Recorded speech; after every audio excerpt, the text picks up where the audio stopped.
Okay.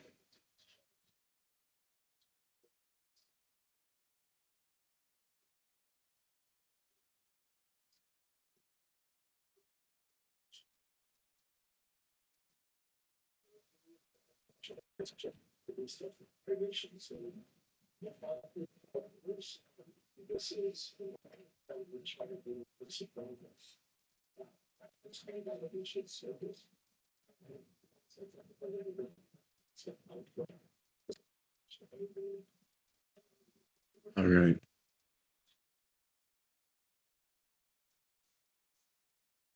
Welcome, welcome, welcome. Just get you guys settled in here for a second. Just make sure that you guys are ready. Ready. Get a paper and pen. Uh,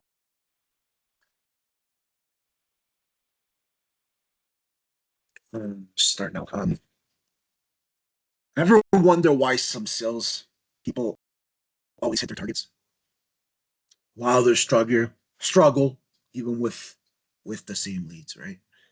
Today we're gonna dive into this mindset, strategies, and real world tactics that separate rookies from sales warriors or sales professionals.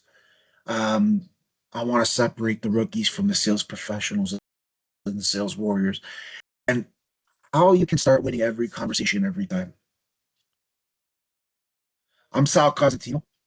I'm a CEO, cloud architect, and trainer of INProduction by INC2, and I've spent many years trying to master high level sales, cold calling, and closing deals with others thought were impossible. In this video, you'll learn exactly how to approach prospects, handle objections, and control every conversation like a pro. I promise you guys by the end of this video, you'll know how to structure your outreach so prospects respond, the questions that guide a conversation and reveal the opportunities, and how to turn hesitation and objections into momentum and wins. All right. And I want you guys to kind of understand and set the value here and promise. And this is my promise to you. Make sure that you guys have that. And again, if you have any questions, um, you can always reach out to me at any time. So buckle up if you're in sales. If you're a sales rookie, B2B, door to door sales, cold calling, and you're trying to get your first wins, or a professional looking to sharpen your edge. Again, this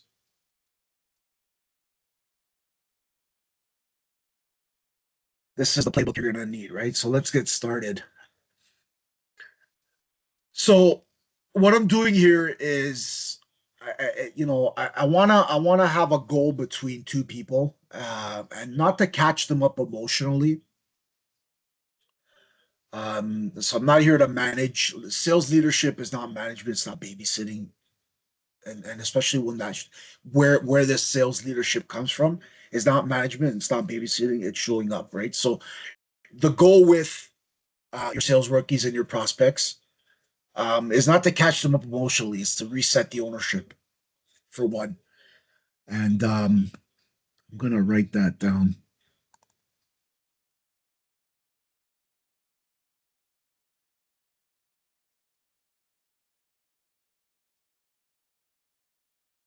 All right.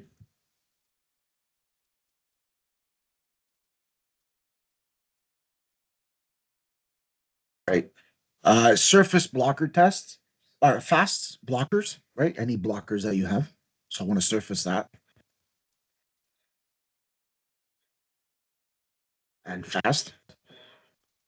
I want to create, I'm looking to create an immediate forward motion, and you'll see. Oops.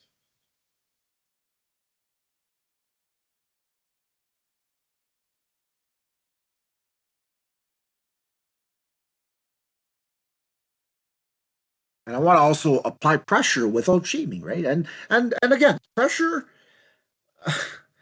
You guys have to understand the difference between in any situation, right? Like telling is selling. Is telling selling? No, right? So you have to raise the pressure inside of any conversation, right? So there's a difference between pressure and being urgent. And when I talk about pressure without shaming, I talk about the conflict of whatever that value is internally, right? Whereas the urgency is self-generated.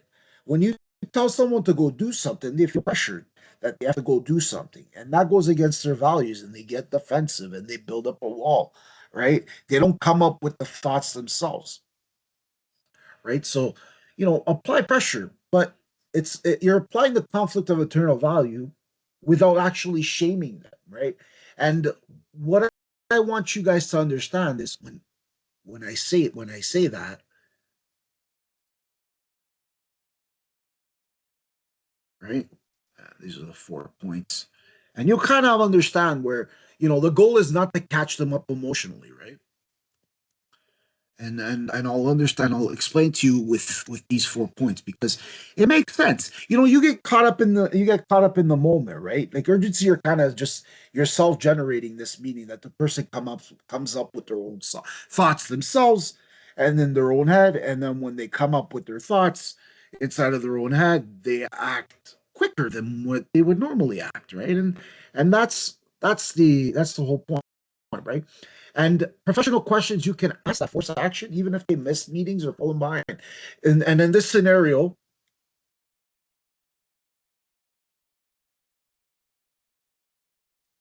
right, the first thing that we want to talk about is the frame, right? And the frame is important. Right, and I'm going to write this down, the frame, right? And the frame is important. Is you say this before the questions, and this is actually removes defensiveness while you're actually being serious and you're signaling to that person. You're like, hey, I'm being serious here. And if you look at the frame, right, of the question, right, you want to say, hey, I want to reset us cleanly for this week. No blame, just to clarify so we can move forward with confidence, right? You're removing defensiveness, right? And again, you have to understand that there's a difference between that and how questions can create urgency. And remember, the frame is important, especially when you're framing the question and how you're structuring that, right? So that the prospects respond, right? You don't want to sound too demanding. You don't want to pressure them with shame. And a lot of people still do that. It pisses me off. Like sales rookies will still do that. Why? Right? And questions are important. And I've heard this a lot, and I've heard this everywhere. And I had a lot of mentors tell me this. It's true though. It makes sense. Questions create urgency and action, right? That's the whole point. Is questions that create urgency plus action. And this is the way you should be approaching these types of things, right? That create urgency plus action, right? You ask this first. Like for example, you have that ownership reset question, right? The ownership, right? Step one.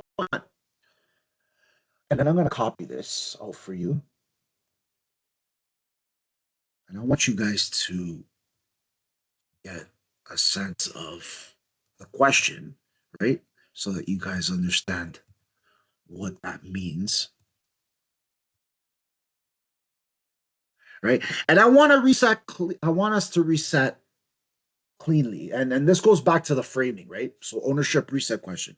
So this goes back to the ownership. I'm not sure. So I want to reset cleanly. Let's see if I can do this. Let me bold here. No, I guess not. Okay, that doesn't matter. Let's just go like let's just continue to move on forward. All right. So reset the ownership. Right. Reset the ownership. Right? I want us to and again, this is the frame, same as the frame, right? You ask this first. Can you confirm? You could say, by the way, oh, sorry. You could say, can you confirm what you personally own that must be completed by, let's say, end of day or by a specific day, right? A specific day this week. So any day this week by, let's say, Wednesday, end of day or by Wednesday this week, right? But choose one. You always want to choose one. You can use end of day, right? but you can also do that too, like week. Doesn't matter. But as long as you give them a week or a day, that kind of helps out with the situation. And I'm gonna bundle these together because it's either or works fine, right? In this scenario. And I want you to think about it, right, when we're doing this, right? So you can pick a day or you can pick an actual end of day, right? Right? If you want to be more stricter with give a little bit more pressure that way, right? So why I think this works again, you can confirm that you personally own. Can you confirm what you personally own that must be completed by end of day? And this is comes to a point where it's like, you're asking somebody for something as a man and as a group, and you're getting that. Hey, can you confirm what you own that must be completed by end of day or by Wednesday this week? Simple question to ask, right? You're asking the question that creates urgency. You're asking the question that creates action, right? And if they hesitate, that's a signal. Simple, right? This should force your commitment. This should eliminate any vague questions that you have and moves them out of passive mode, right? Think about it. If they hesitate, that's a signal, right? And if they do hesitate, what do you do? Right? What do you do? What do you do if they hesitate? Well, Sal, if they do decide to do that, and if they hesitate, you could do one of a few things, right?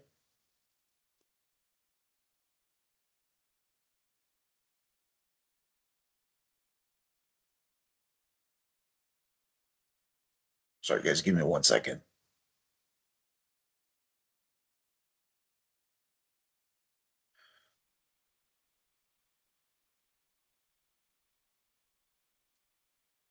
I apologize.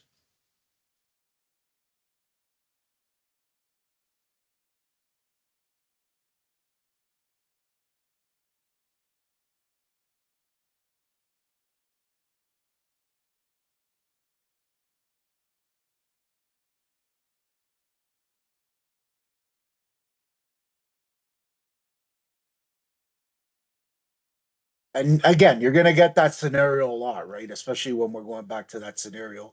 Sorry, guys, I apologize for that. If they hesitate, that's a signal, right? And what happens if they do hesitate, right? You see a file earlier, but I need more context on what you want me to do with it. So do you want me to either edit? Do you want me to and this is that context, right? Things that you personally own. Title page, a YouTube info, analyze the feedback on context, stuff like that, right? Um,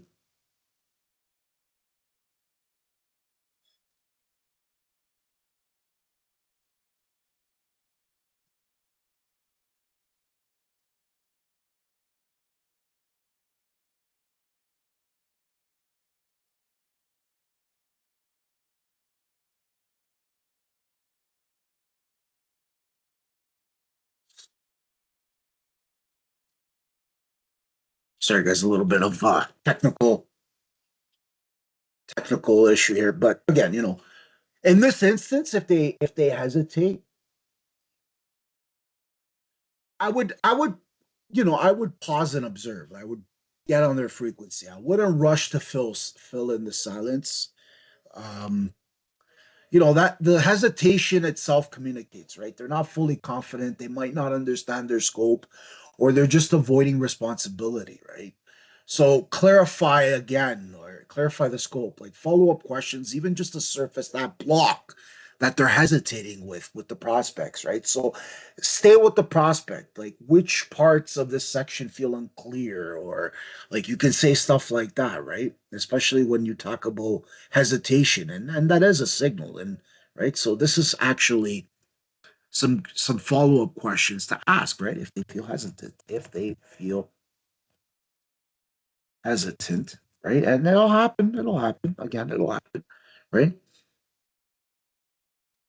Right, which parts of the section feel unclear or overwhelming to you, right? And I've seen this a lot, especially when we talk about the blockers, right?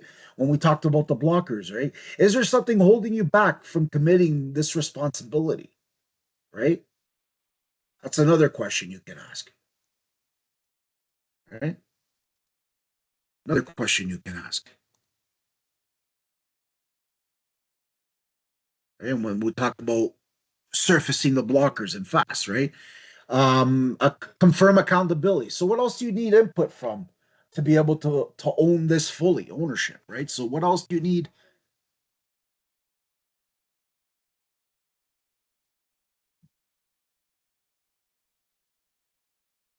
Right?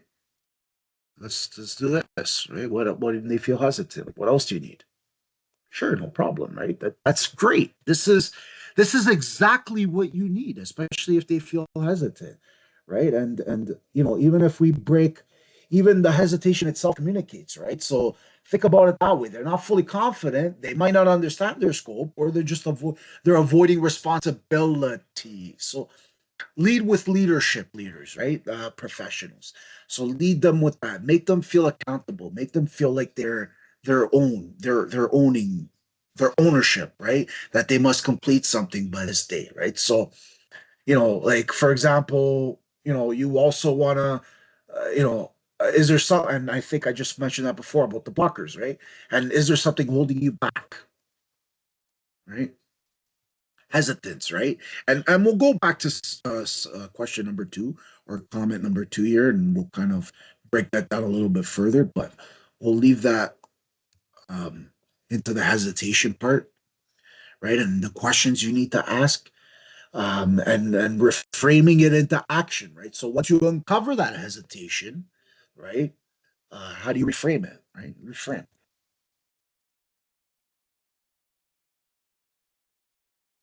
Right? So you could set micro commitments, not a good decision, but again, you can empower the decision making process. You can also make it visible, right? So for example, ask them to make it visible. You can ask them to state what they deliver, when, how, out loud, or in writing, making it visible, right? In an email, or making it visible in a text, right? Okay, let's pick the first piece you can complete by 5 o'clock in the day, right? PM, and that gets us moving, gets the whole team moving too, right? So you can also say that, and that's sort of like a micro commitment. We call it micro commitment, and it helps with the professionals, and especially with the sales rookies. This will help you um, keep the conversation going, right? It's you control the conversation. When you become a master at asking questions, you'll always stay in control. And the number one skill in life is questions, right? So if you're not answering a question, then you're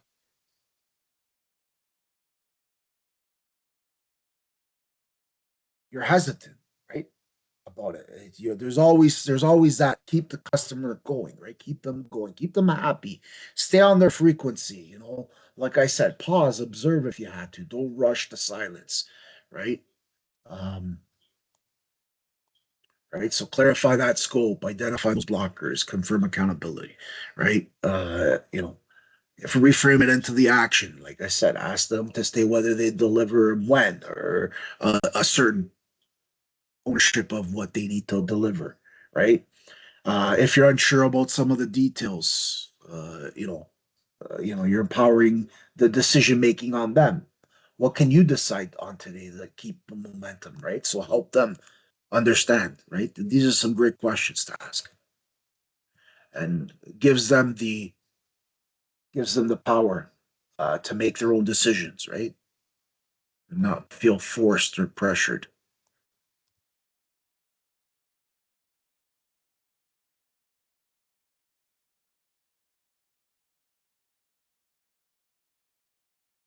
right? Again, this worked. Why does it work? And nobody realizes it. Everybody's got their own way of doing things. And I have a one-line principle. Like hesitation isn't defiance, it's signal, right? So to use it to diagnose, use it to guide, use it to convert uncertainty into commitment, right? You have to understand silence plus hesitation, right? And this is my formula to why it worked, and I want to post it here for you guys on the side of the board. And I want you guys to, oops, And I want you guys to understand what this means because this will,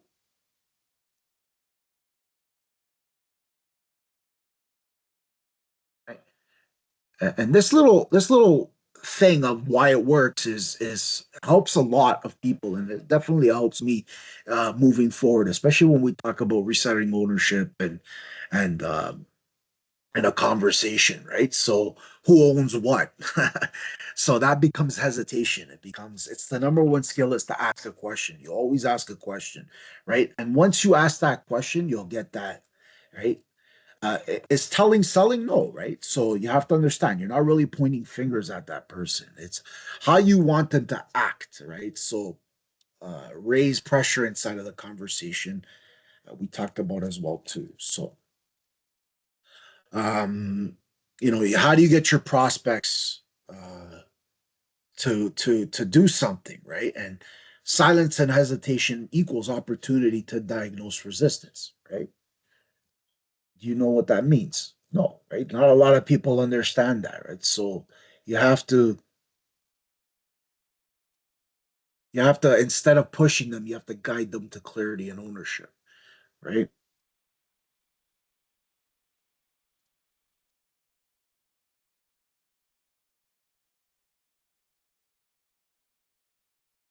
You guys hear me? Yeah. I had a sound issue there. So and what I mean by that, silence plus hesitation equals opportunity to diagnose resistance. What I'm saying is if you're a sales rookie, right?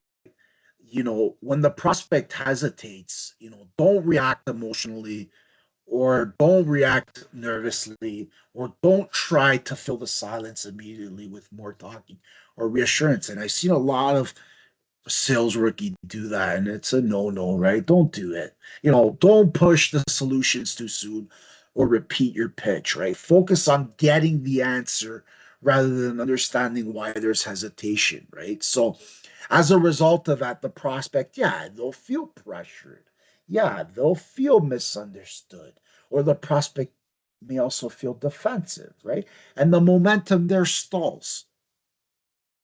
You don't want that to happen, right, rookies? And again, fear, hesitation, and reacts. You don't want to hesitate and react right away, right? Be a professional. When the prospect hesitates, right? Like you're not a note taker, you're a sales professional. You're not a tour guide. You don't need people to answer you. You don't need people to you don't have to, write down and jot down notes. You write down questions, right? You ask questions.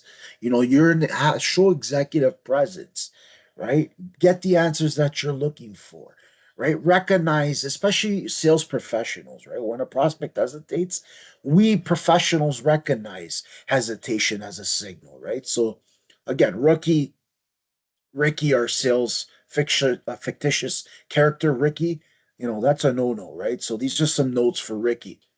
And sales professionals like myself or like other people. And again, I still learn, but I don't care, right?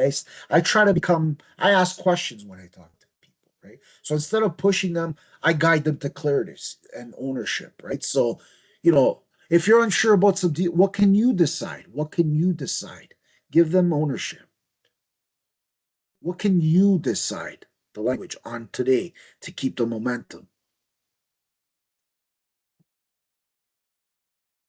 right? I'm not like as a CEO, I don't do things like I have like I teach, I mentor engineers how to do engineering things. I show them how the business, how much value in learning this can help you get a job or land a position or land a project or land a job with somebody, a job offer, right?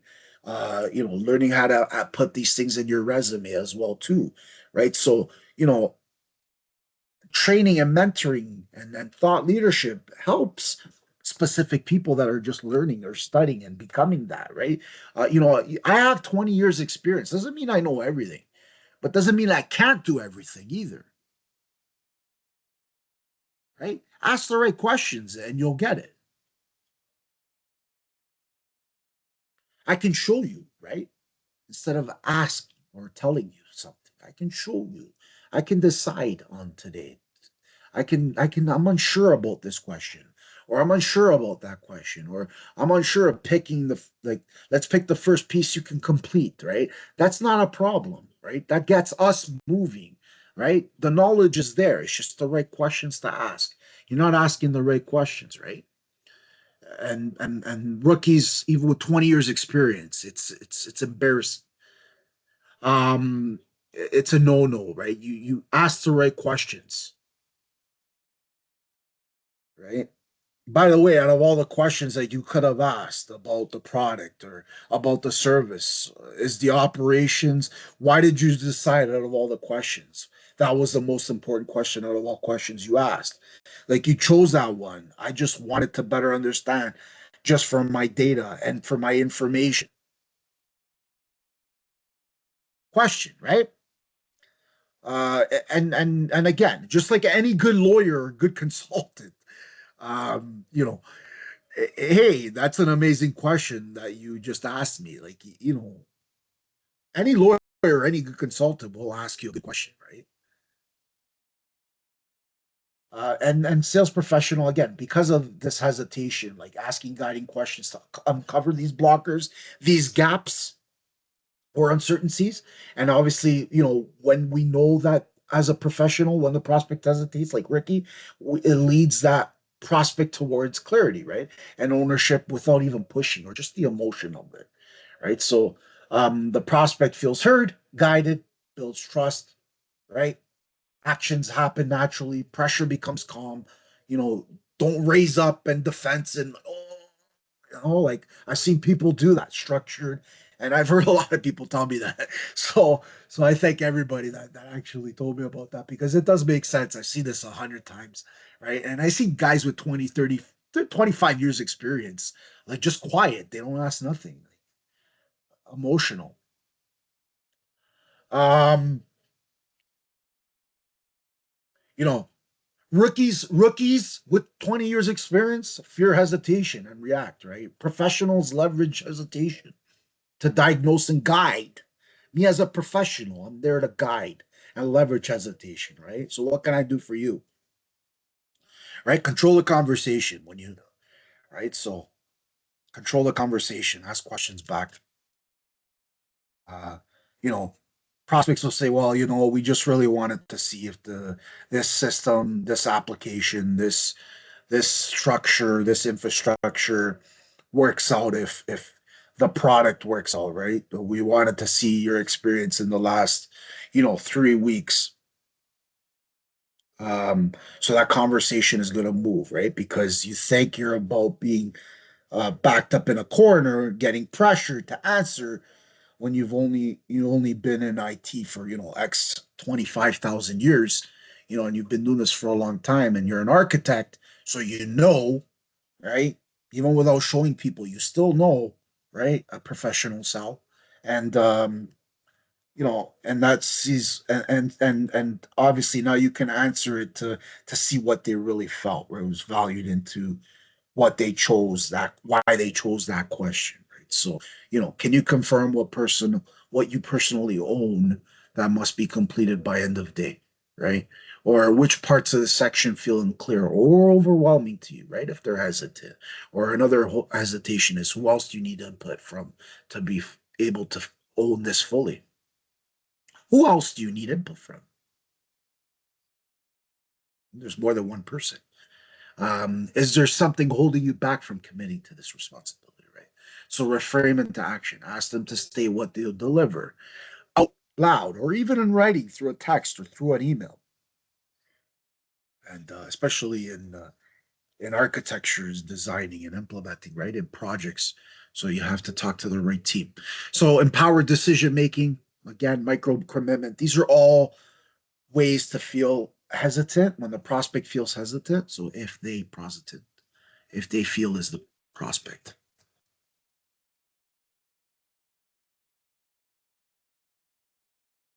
And I hope this makes sense, because it should make sense to me, and it should make sense to a lot of people. So instead of pushing them, you guide them with clarity and ownership, right? So let's go to some scenario where we're driving ownership and urgency because you know I've created about 100 different role play scenarios using this structure where we have Ricky, our sales rookie, and Sal as our prospect, for example, because I'll be doing playing two roles here, and I'll be playing the role as the sales professional, as the guided experienced sales professional. Then we'll try to dissect one, at least for now, because I don't want to make this video too long. Again, message me the word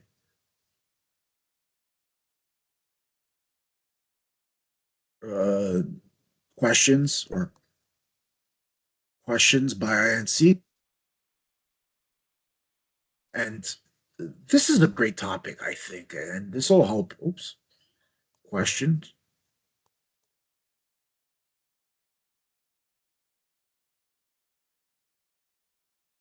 And I'm using a mouse. Let's try using my finger.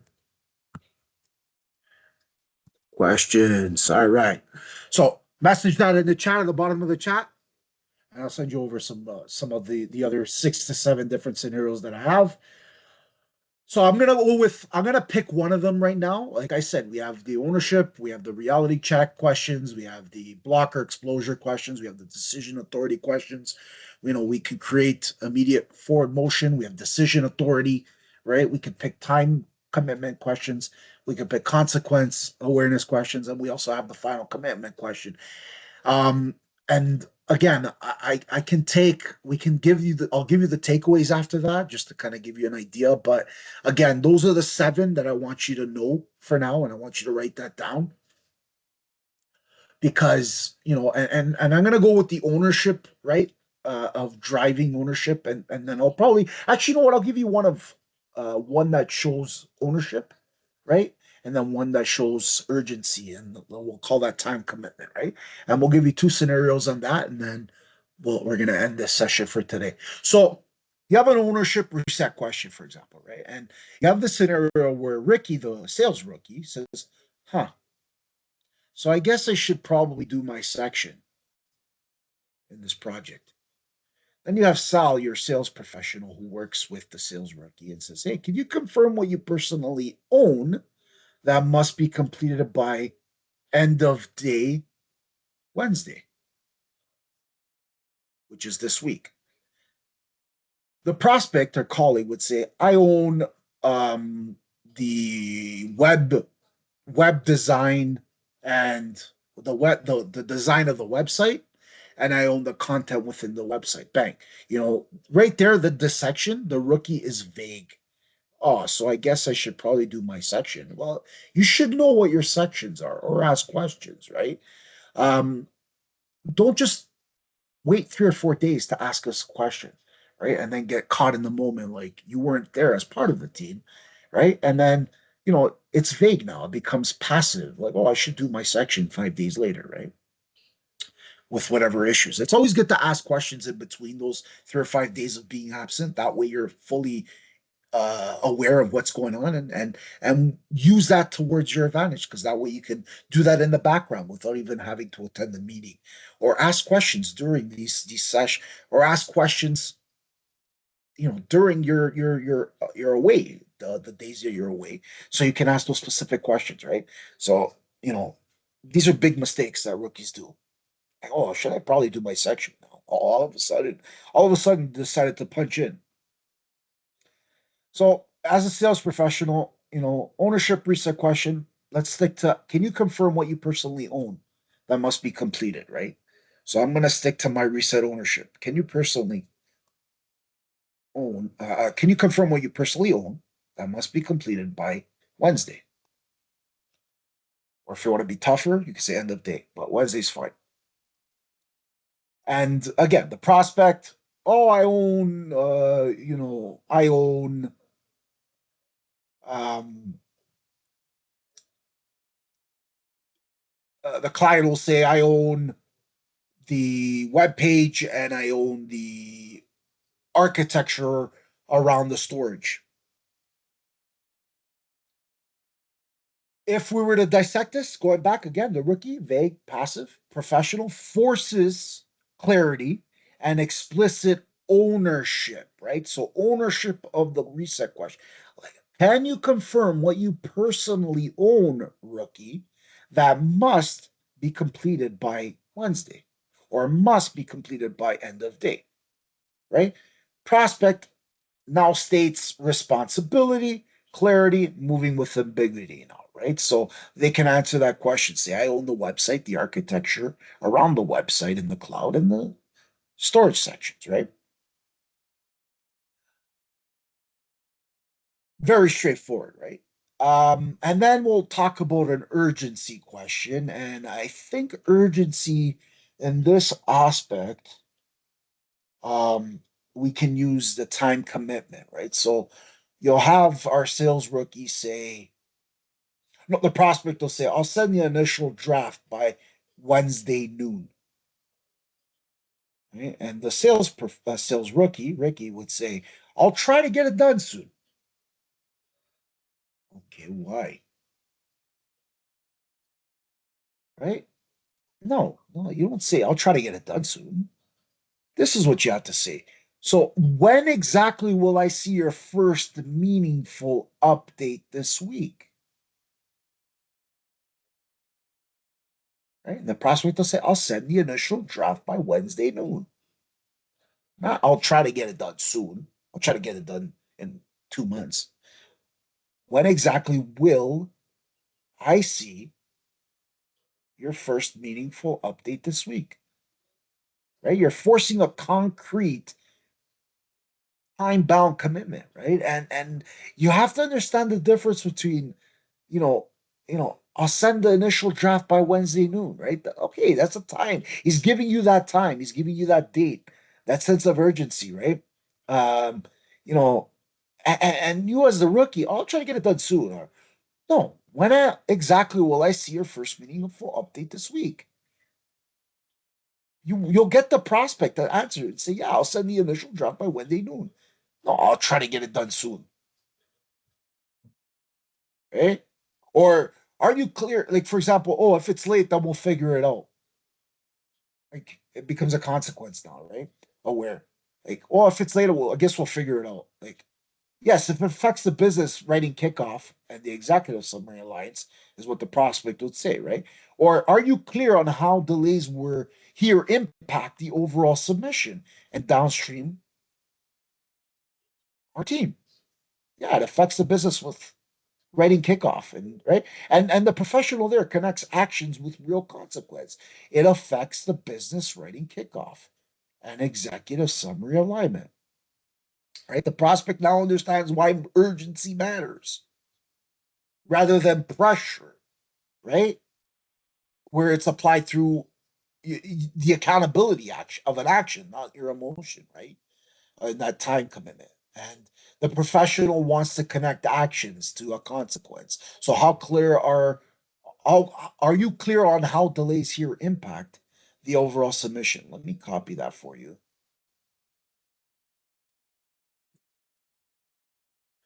Post it here.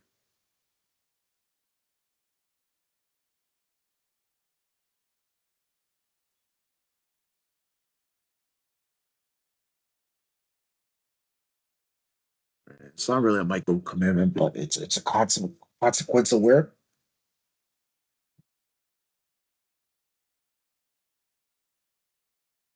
right? And this is consequence awareness.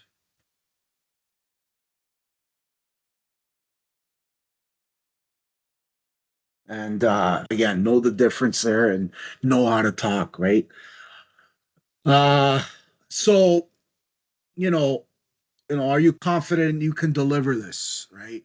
Um, you know, you know, are you clear on how the delays here impact the overall submission and right? You're connecting actions with the consequence, you're elevating your perspective and triggers responsibility without even just threatening somebody, and that's critical, right? It's calm, but firm. And that scenario is really, really, really, really, really good, right? Um,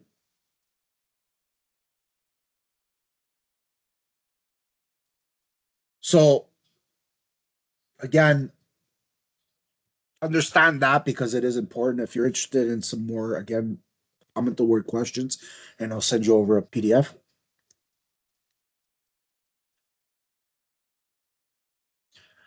And I think I'm going to end it off um, for this now, right? And again, I'm Sal Cosentino. And whether you're a sales rookie or just starting out or just a seasonal professional looking to sharpen, remember this: hesitation is a signal, not a stop sign. Objections are opportunities, not roadblocks. And every conversation is a chance to guide, influence, and close with confidence, right? So take what you learned today, apply it in your next call or meeting, record something, give me some scenarios that happen. I'd love to take a look at your scripts and help you. Give me a call, let me know, message me, and watch how momentum changes when you need clarity with an intention, right? If you found value in this video, guys, because a lot of people have been messaging me saying that they found value and they want me to continue to create more. Hit the like button, subscribe for more strategies. Comment below it with your biggest takeaway. I want to see your wins and help you turn those rookie moments into warrior level results, right? So I want to thank everybody for watching, and I'll see you in the next video.